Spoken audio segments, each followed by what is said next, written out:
Let's ask the question nobody ever thought about, but now you can't stop thinking about. Could 30 billion metal coolers actually beat one brawler? On paper, it sounds insane. An army so big it could cover an entire planet with all infinite regeneration, backups, and a hive mind processor built to adapt instantly. But then there's Broly, a walking natural disaster who gets stronger every second he's alive. So what happens when unlimited numbers collide with unlimited growth? Does sheer quantity finally overwhelm Saiyan intensity, or does Broly do the impossible and destroy all 30 billion on his own? Well, I firstly think it's important to establish the power of a single metacooler before creating the scenario that holds all 30 billion of them. Then later touch upon how strong Broly is. Cooler arrives on Earth seeking revenge for Frieza's defeat at Goku's hands. This film takes place after the Namek battle during a period where Goku has been rigorously training, something the movie highlights as well, especially due Cooler repeatedly acknowledging Goku's growing strength. Before Cooler even reveals his true power to break Goku's resolve, he descends with his armored squadron and fires a deadly beam at Gohan. Goku intercepts the blast with his own body and, despite being severely injured, counters with a powerful attack of his own. This moment immediately captures Cooler's attention. From this display alone, he finds it perfectly believable that Goku was capable of defeating Frieza. Cooler further implies that base form Goku seen in the movie was strong enough to challenge or possibly even overcome Frieza's final form. His comments don't just come from admiration, but also from curiosity. Once Goku is healed with a Senzu Bean, Cooler mentions being interested in his Earth-raised Saiyan's rumor about Super Saiyan power. Even with this confidence, Cooler finds himself pushed during their underwater clash, where base Goku actually manages to overwhelm him. When they resurface, Cooler again remarks that Goku clearly possessed the strength necessary to defeat his brother, prompting Cooler to unveil a transformation beyond anything Frieza ever achieved. This new final form allows Cooler, who moments before struggling, to completely dominate the fight. Goku's Kaioken becomes meaningless, and Cooler even rides through a Kaioken-enhanced Kamehameha without taking any damage. Once Goku finally transforms into a Super Saiyan, Cooler connects the dots and assumes that the power responsible for Frieza's downfall. However, based on Cooler's many earlier comments praising Goku's base strength, it seems more likely that this version of base Goku could have legitimately pressured or at least kept up with Final Form Frieza. It's true Cooler may have downplayed his brother's power due to their strained relationship, but the fact that he felt compelled to transform further suggests he didn't believe his base form alone could guarantee victory over Goku. Although Cooler is still outclassed by Super Saiyan Goku, his enormous supernova forces Goku to exert a tremendous amount of effort to repel it. The combined collision of Cooler's attack and Goku's Kamehameha ultimately sends Cooler hurling into the sun, where his body is mostly vaporized in the intense heat. Yet, despite this seemingly decisive end, this still wasn't enough to finish Cooler completely. After the previous battles, the next major threat the Z-Fighters faced wasn't the android, but a new mechanical force attempting to conquer the peaceful Namekians on the newly restored planet Namek, brought back thanks to Shenron. When Goku and the others arrived, they discovered that the invasion is led by a fully mechanized army commanded by none other than Meta Cooler, the enhanced reconstruction of the form of Cooler. He had survived his original defeat and merged with the Big Gete Star, using his technology to launch a campaign of universal domination. Interestingly, official guides even describe the Big Gete Star as possessing an infinite power engine, something we'll touch on again later. At first, Goku is confident enough to confront Metacooler in his base form, trading blows multiple times before deciding he needs the boost of the Crimson Kaioken. Yet, despite Goku's improvements since their last encounter, Metacooler handles his attack with ease. One of the most impressive feats in the franchise occurs here as well. Metacooler is able to track, move with, and strike Goku during instant transmission. Even though instant transmission is a form of teleportation, both fighters actively clash in the middle of these transitions, making it a legitimate combat speed reaction feat. As Goku realizes that his techniques are ineffective, he powers up into a Super Saiyan, forcing Metacooler to increase his own efforts. Unfortunately for Goku, this only results in Cooler taking complete control of the fight, reading his movements, blocking nearly every hit, and overpowering him without difficulty. Vegeta eventually arrives, clarifying that he's not there to assist Goku, but even together as Super Saiyans, they make little progress. Metacooler shrugs off their combined assaults and lands precise counterattacks, with heavily injuring both fighters. Goku concludes that their only chance is to merge their maximum power to a single blast and strike Cooler before he can regenerate. The attack works, but leaves both Saiyans severely drained. It's very plausible that Goku and Vegeta received a Zenkai boost from this intense exchange towards the end of the movie. While their energy is being siphoned to power the Big Gete Star, the computer analyzing the incoming energy begins to malfunction. It determines that Goku's power output is simply too great to the point of overloading the system entirely. This overload frees Goku, allowing him to finally destroy Cooler's original body with a concentrated ki blast, collapsing the Big Gete Star's hold over Namek. As mentioned earlier, guidebooks state that the Big Gete Star possesses an infinite power engine, and the fact that Goku's energy exceeded its capacity suggests he received a massive temporary power increase. Some even interpret this as Goku reaching a level of energy comparable to infinite 3D power, though it may also be viewed as hyperbolic language. Still, considering the Big Gete star could regenerate hundreds or possibly billions of metacooler units, something hinted at in the Japanese title, it's astonishing that Goku's power alone was enough to overwhelm such a system. Broly represents the purest, most unfiltered manifestation of Saiyan instinct, a living embodiment of their primal urge to dominate anything that isn't his father. That instinct alone makes him terrifying, but what makes Broly even more dangerous is that savage potential that's heavily suppressed. Paragus later gains enough control over him to direct Broly's power, and under these constraints, Broly proceeds to tear apart the South Galaxy until it is practically unrecognizable. This is already shown at the beginning of the film, but most viewers don't realize just how extreme this feat truly is. Broly isn't simply erasing a single galaxy, he is eliminating an entire quadrant of the universe. Although he doesn't wipe out every last celestial body, he destroys so much of it that Paragus no longer considers the southern galaxy even relevant. It has been reduced to such a fractured ruin that it serves no strategic purpose. King Kai later confirms a state of devastation as well. All of this was accomplished by Broly while he still was in his restricted Super Saiyan form, a version of himself that Paragus was actively restraining. This wasn't Broly unleashed, it was Broly holding back. Once Broly's identity as the legendary Super Saiyan becomes clear, Vegeta, despite being in his ascendant grade 2 Super Saiyan state, fails to make Broly even flinch. And when Broly finally transforms into his true legendary Super Saiyan form, all limitations vanish. Many fans often point out that Vegeta appears unusually shaken in this film, but an overlooked detail is that Goku is also visibly afraid. When Broly first arrives, Goku literally ducks and immediately tries to escape from the confrontation. Broly's overwhelming presence is so intense, however, that Goku instinctively reacts with fear. After this, Broly displays a trait that deserves more attention. He constantly holds back. Toys with his opponents in his base form, and toys with them again after transforming into a regular Super Saiyan, and even continues to play around with Goku despite Goku receiving additional power boosts. This is the primary reason Broly's fight often appears long and he drags them out, which is intentional since he's not using his full strength. In Broly's Second Coming, Movie 10, Broly behaves more seriously. Instead of playing with his targets, he demolishes Gohan almost immediately. We'll revisit this point shortly, but it highlights an important contrast between his first and second appearance. Returning to Movie 8, after frightening Goku into fleeing, Broly threatens to destroy the entire planet if Goku refuses to fight him. That ultimatum is the only reason Goku even tries to stand his ground. Later, he tells Gohan to run for his life as well. As a side note, although Broly occurs in different movie continuities from the main timeline, there is a noticeable parallel present.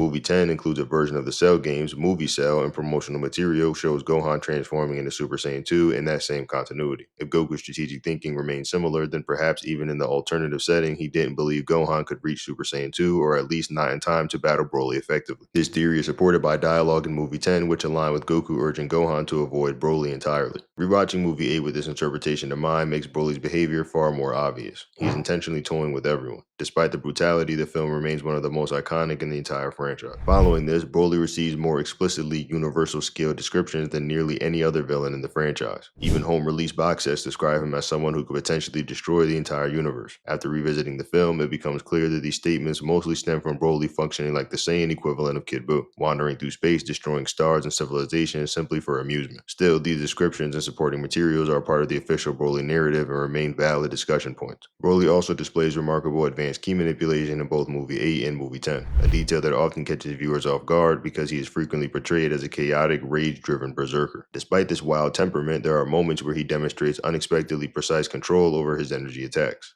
At times, he whips his ki blast around with surprising accuracy, shocking the heroes who expect nothing but brute force from him.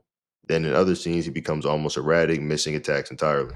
Even at the climax of Movie 8, where Broly is finally defeated, the circumstances surrounding his loss reveal just how overwhelming his power truly was. Goku doesn't overpower Broly through raw strength, he only wins after receiving an enormous temporary surge from the power of the Z-Fighters, an amplification often described as being 1,000 times greater than the usual courage or determination boost. Yet, even with this, Broly is still casually dominating Goku right before the finishing blow, toying with him because he believes Goku has no hope left. Broly's guard is completely lowered, focused more on breaking Goku's spirit than defending himself. Goku then receives an unexpected extra boost from Vegeta, which Broly does not anticipate. Broly underestimates this final increase, becomes mentally destabilized, and then experiences a flash of PTSD that causes him to lose all focus on the battle. In that brief opening where Broly is barely conscious of the ongoing fight, Goku manages to land the decisive strike. What makes Broly even more astonishing is what happens afterwards. Despite having a massive hole blasted through his chest, he completely regenerates by the time he clashes on Earth again. This regenerative quality is further supported by Bio Broly, where his genetic modified body continuously melts and reforms, something explicitly stated in multiple guidebooks. This suggests that Broly's healing abilities are not mere coincidence, but an intrinsic part of his biology. Another factor that elevates Broly far above most characters is that he doesn't simply maintain stamina like Cell or the androids. He gains ki as he fights. His power level escalates continuously, giving him a tremendous advantage in any prolonged battle. Broly embodies the ultimate expression of the Saiyan trait of growing stronger through combat, taken to an extreme where his energy output increases instead of depleting. This explains how he is able to sustain near endless destruction across cosmos without ever slowing down. And this brings us to movie 10, which occurs 7 years after the events of movie 8. Broly is shown surviving in a space pod before crash landing on Earth, where he has remained frozen the entire time. In this alternative movie continuity, Gohan has undergone 7 years of continuous training, unlike the main timeline where he becomes inactive. Because of this extended preparation, movie Gohan is portrayed as a powerhouse with a base form strong enough to surpass the Super Saiyan levels of characters like Goten and Trunks. This difference reflects a version of Gohan who lived up to his potential rather than drifting away from training. It's also relevant that Goten and Trunks demonstrate completely natural access to the Super Saiyan form, showing no emotional strain or rage triggers. This strongly suggests that they are functioning as grade 4 Super Saiyans, consistent with Daizenshuu scaling, and helps explain how they later achieve Super Saiyan 3 so easily as Gotenks. When comparing this to Super, where Gohan goes from Buu Saga tier to competing with Super Saiyan Blue fighters in a matter of days, or the Buu Saga itself, where Gohan becomes proficient with the Z-Sword almost instantly, it reinforces the idea that Gohan's potential makes him exceptionally fast at growing in strength when he actually trains. Since the Broly fields were conceived before Gohan's Buu Saga portrayal was fully established, the writers likely assumed Gohan would continue his training and remain incredibly powerful. This also sheds light on why Vegeta and Piccolo do not appear, either to avoid revealing future story details or because their roles were uncertain during production. Regarding Broly's strength, movie 10 Broly surpasses his movie 8 counterpart, though determining the exact gap is difficult. In movie 8, Broly never reaches his absolute peak, meaning Gohan has no real reference point for Broly's maximum output. When Gohan confronts Broly in movie 10, he initially believes he might be strong enough to handle him, but after engaging Broly, who is only in his Super Saiyan state, Gohan quickly begins to realize that the difference in power may be far greater than he anticipated. For those who believe that movie 10 Super Saiyan 2 Gohan could defeat movie 8 Broly, this presents a problem. Movie 10 Broly would effectively dismantle movie 8 Broly's green-haired legendary form almost effortlessly, and likely in under a minute while still holding back. This finally brings us to Broly's second defeat, the Omega Blaster versus the family Kamehameha. This moment is portrayed as a spiritual successor to the iconic father-son Kamehameha used to defeat Super Perfect Cell. Instead of Goku's spiritual encouragement from the other world helping a wounded Super Saiyan 2 Gohan, however, the struggle against Broly involves Goten and Trunks and a version of Goku from the Buu Saga era lending strength together. The combined effort of all three generations is required just to counter Broly's Omega Blaster, showcasing how dangerously powerful Broly had become since the first appearance. Contrary to what many fans assume, Goku is very likely present during the beam struggle in movie 10. Multiple guidebook production notes and even Broly himself reacting to Goku's presence point in that direction.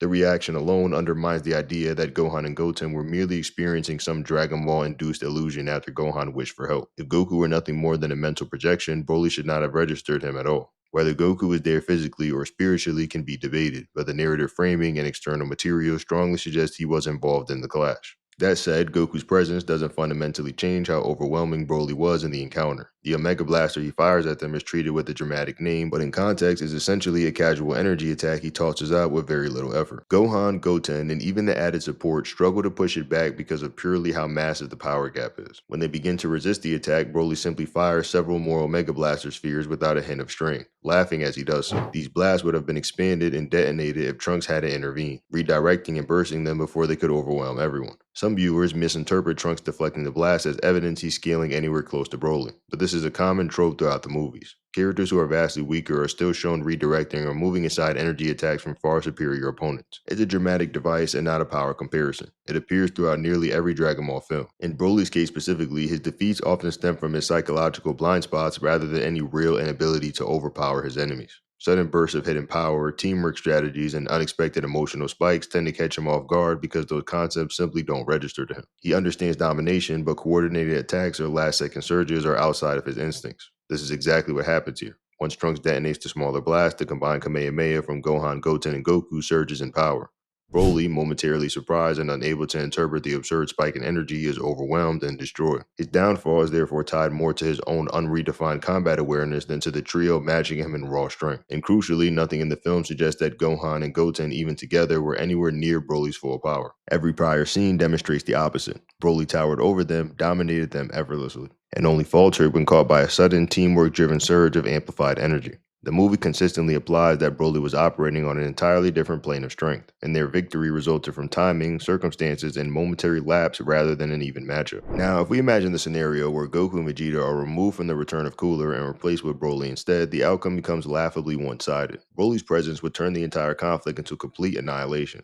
Given what we've seen from him, he would overwhelm the Metal Coolers in the same way that he dismantled the Z Fighters in the previous movie 8, quickly, violently, and virtually with no resistance. Broly could very likely eliminate each Metal Cooler individually with a single strike, and even in a more realistic depiction of his abilities, would probably just destroy massive groups of them at once with effortless ki blasts. And this assumes he doesn't simply obliterate the surrounding celestial bodies during his rampage. Broly's destructive nature is so overwhelming that he could easily wipe out the galaxy the Big Gete star occupies, which would naturally include the star itself. Destroying the Big Gete star would immediately sever Cooler's production line, disabling his ability to mass manufacture additional bodies and even preventing existing units from operating. In other words, Broly's sheer collateral damage alone could end the conflict before it even begins. However, even if we remove the Big Gete star from the equation and instead restrict Cooler to only the 30 billion Metal Cooler units already produced, the result doesn't change. Broly would still tear through them. What makes this scenario even more lopsided is Broly's unique growth mechanic. The longer he fights, the stronger he becomes, similar to a Dragon Ball Super era character. A battle of attrition against him is essentially a losing strategy, because every passing moment accelerates their defeat.